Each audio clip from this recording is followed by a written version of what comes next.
Hey guys, welcome back to Quick Notes with Croissant. Today we're going to be reviewing the book 10 Rules to Make and 10 Rules to Break by Quain. It's actually one of my very favorite books. One of the best things that I like about this book actually is it's straight to the point. It's only maybe about 100 or 150 pages or so very quickly you get a lot of dense stuff and you can start applying it straight away.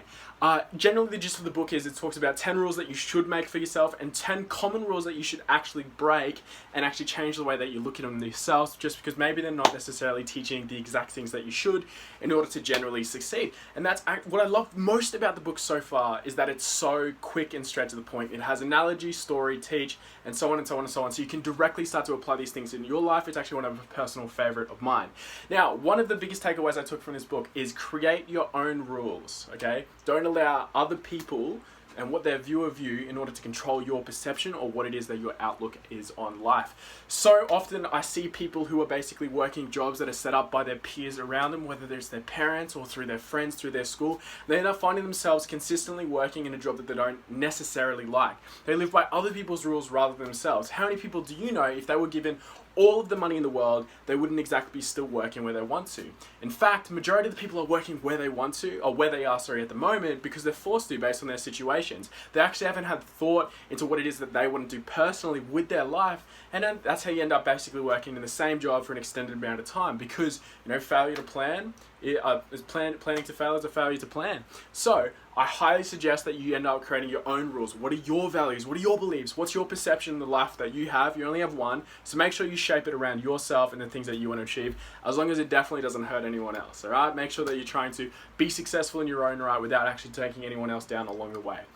So yeah, that's one of the first things that are biggest takeaways that I took away from the book. The other thing that I really love about it is that it has this rule that you should make for yourself, break, in terms of a lot of people view retirement as an age, when in reality retirement is a mindset.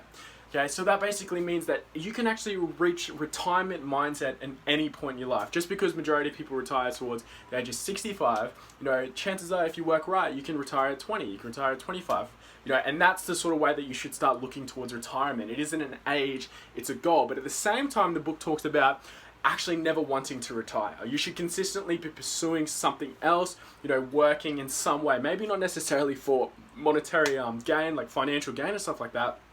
Maybe giving back to the community and stuff like that. But you always want to have a sense of fulfillment, a sense of purpose. If not, you'll end up sort of falling yourself into maybe a life of not necessarily fulfillment. I see so many times where older people who are entering the retirement age at a later stage, they've worked so long for an extended period of time that when they do give up on their baby, they do give up on their company, it's very difficult for them to basically assimilate into a retiree life. So he talks about not necessarily retiring, but changing your view of purpose, changing your view of fulfillment, and start moving towards different aspects of your life that you might be able to experience fulfillment in, but never actually hitting that retirement mindset. So yeah, that's the second thing, biggest takeaway that I took was definitely, retirement is a mindset. It isn't necessarily an age.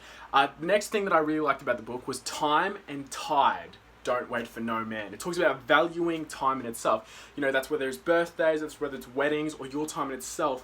It's the most valuable thing. Time will pass no matter what. And sometimes it's important to understand what it is that you value.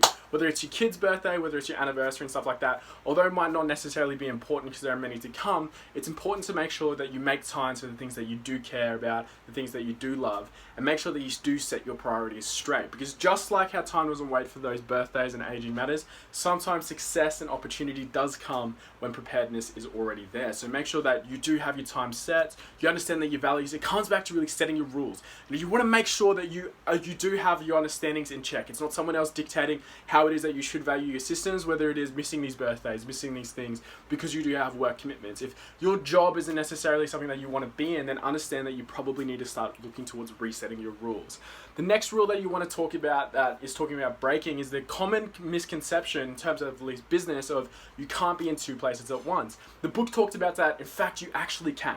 Specifically, finances, making money. And this sort of brings you into the next point of passive income and creating up these multiple income streams, and how the average millionaire actually ends up having 7 income streams.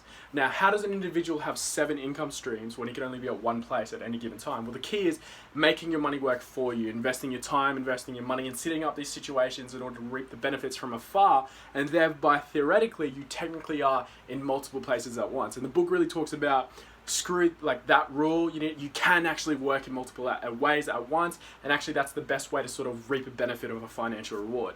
The next thing that it talks about is becoming unequal. Now, in this book, it refers to being unequal as being average, and it's saying that the average person is broke. So why would you want to be average? You want to become unequal in either mindset, discipline, any other aspects of your job or career, things that you're moving into, whether it's business. Being average and following the cultural norm is never going to reap the, successful benefits that you're actually probably looking for if you're reading a book like this. There's a great quote saying, the masses will take the path of least resistance. Majority of people will always do what's easy versus what's hard. And the thing about there's so many different quotes that support this. For example, the extra mile. The extra mile, there's no traffic on the extra mile, which means that the person who perseveres and goes through and follows the things where most people won't will always get the benefits where others people won't, right? The masses are going to take the path of least resistance, all right? So you want to basically force yourself to take the path that is hardest, and you're going to get the largest reward, right? If there's one thing that video games taught me is that if you're following the harder path, you're always going to get better loot, you're always going to get better rewards, and that's the same thing with life. If you guys can apply that or understand that further, is that you want to be unequal. Look at all the ways that people are working around you. You want to make sure that you're always on the opposite of the spectrum in the positive way, in the way that's going to gear you towards success.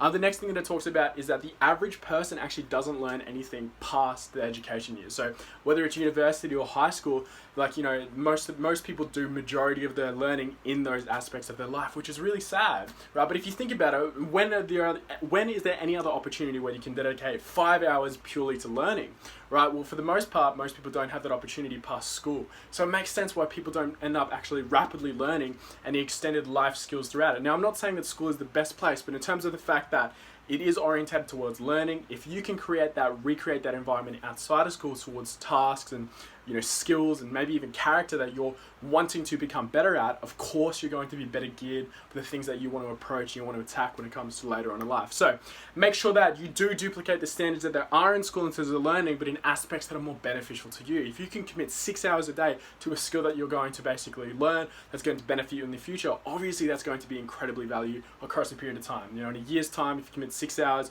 to a certain skill set, of course you're going to become incredibly good at it. The next part talks about basically probability. So chance gave us your parents, but choices gives us your friends. Right? So this really talks about anchoring your environment. Understand that you are the average of the 5 people that you hang around. If you have 4 homeless friends, you'll probably be the 5th. If you have 4 millionaire friends, you're probably going to be the 5th. So you want to surround yourself with people who have what you want, or can teach you how to get it, right? You want to make sure that you do choose that the friends around you are a positive environment, positive impact on, especially develop around your goals. Okay, if your goal is to become a business owner, if your goal is to become a successful, essentially person who's entrepreneur, of course you want to be surrounding yourself with a bunch of people who have that similar mindset. I think that if you're very much into music, you probably hang out with a lot of people into music. If you're very much into hip-hop, probably hang out with a lot of people into hip-hop. If you're into classical music, you probably hang out with a lot of people into classical music. If you're into sport, all your friends are probably into sport. So if you can duplicate those things in your, I guess you'd say, hobbies of life, why not duplicate it within your finances, within your work? Surround yourself with like-minded people. You're going to get a similar result to the people that you surround yourself with. So this is the law of environment. Everybody's going to be a victim of it. You're always going to be a product of the top 5 people that you hang out with. The next thing that it talks about is that if you want to hit the mark, you have to aim higher.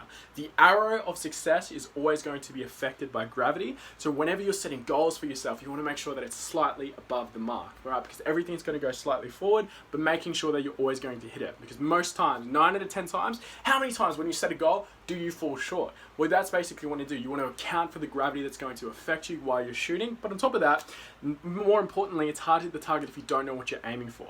But when you are shooting, you're always slightly above.